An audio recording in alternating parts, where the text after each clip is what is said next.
Hello, ladies and gentlemen of YouTube and Star Wars fans. I am Average Joe, the Average Geek, and we are going to talk about Star Wars Rebels. This week's episodes 3 and 4, titled In the Name of the Rebellion, Parts 1 and 2. Now, this episode was a lot of fun, and it brought back a lot of really cool things, especially for those of you that really enjoyed Rogue One like me. Saw Gerrera's back, voiced by the incomparable Forrest Whitaker, which is always fun and always awesome. He is a wonderful actor. He's got some really great movies. Go watch Ghost Dog, Way of the Samurai. Really freaking good. That being said, this episode was pretty fantastic. You know what? We are Rebel heroes. They get to go to Yavin 4, which is great. Oh, we're getting so close to the original trilogy now. And our Rebels, I mean, I'm kind of gushing about this because this was a great episode. So we go to Yavin 4, where they are tasked by Mon Mothma to go and put this signal repeater spike into a huge Imperial transmission station on the planet Jindali, I believe the name is. I'm probably just butchered that. Somebody correct me down below. And we are treated to this gigantic Snoke-size hologram of Saw Gerrera, where he calls Mon Mothma out on her supposedly ineffective strategies.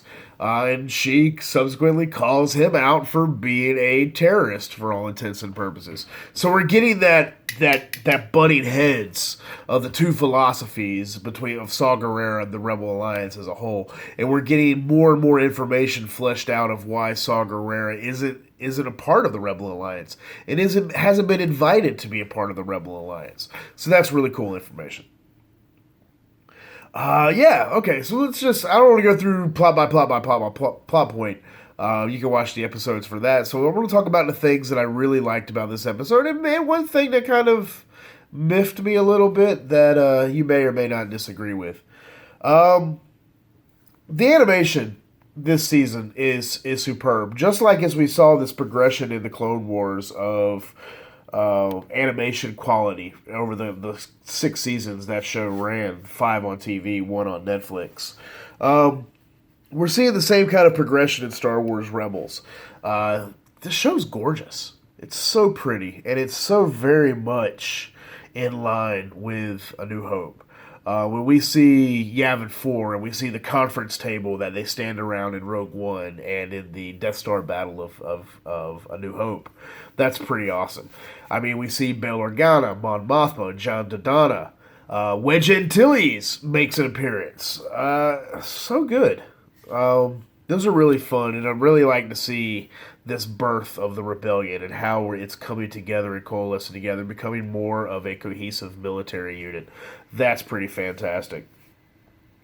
We got to talk about Saw Gerrera a little bit. He is not quite where he was in Rogue One, with the missing leg and the oxygen line respirator kind of set up in his armor. He's not there yet. He's not full crazy. I mean, he's half crazy, but he's not the full crazy that he was in Rogue One. There, we are seeing this progression of the character from when we meet him in the Clone Wars to where we saw him last season in Rebels to where we're at this season. I'm pretty sure that the next time we see him as a character, we may see him again later in this season, but we'll see him at Rogue One. There is that story there in between about what happened to him that I really want fleshed out. Be it a novel, be it a comic book, or in Rebels. I want to see what happened to where he lost his leg. But he is obsessed with finding with whatever the Empire is hiding, and he specifically calls it a super weapon. So when they find this kyber crystal on this cargo ship, this civilian cargo ship that the Empire is using to hide this, it really stokes the nature of his crazy. And that was really cool. So seeing this gigantic kyber crystal again, and just as we have seen in the past with the unfinished Clone Wars episode, and then the episode in, I believe, season 1 of Rebels, These kyber crystals, they have a way of drawing in energy and then magnifying it in massive ways. It's why they're used to construct the Death Star super laser. So we get that in this episode, and whenever the kyber crystal explodes, it is always such a gorgeous, gorgeous effect. It really, really is. When we see it take out the cargo ship, we see it rip a Star Destroyer in half, and it almost destroys the Lambda class shuttle that our heroes are escaping on. We're getting really awesome things. This was a really fun episode to me. One of the things that I did not like about this episode, I did not like how they handled the Death Troopers. We did get to see Death Troopers. Like, we got Death Troopers, we got mention of the Jeddah system. Director Krennic's name was dropped. Really, yes! Just dancing all over Rogue One in this episode. I couldn't have been happier. But the Death Troopers, they could have been handled a little well. They didn't feel any more effective than your standard Stormtroopers, which is sad because they, as we see in Rogue One, they are much more effective than your standard Stormtrooper. And in Rogue One, when we see the Death Troopers, their voices are garbled. Like, they understand each other when they're communicating, but externally of that, we don't get to understand them.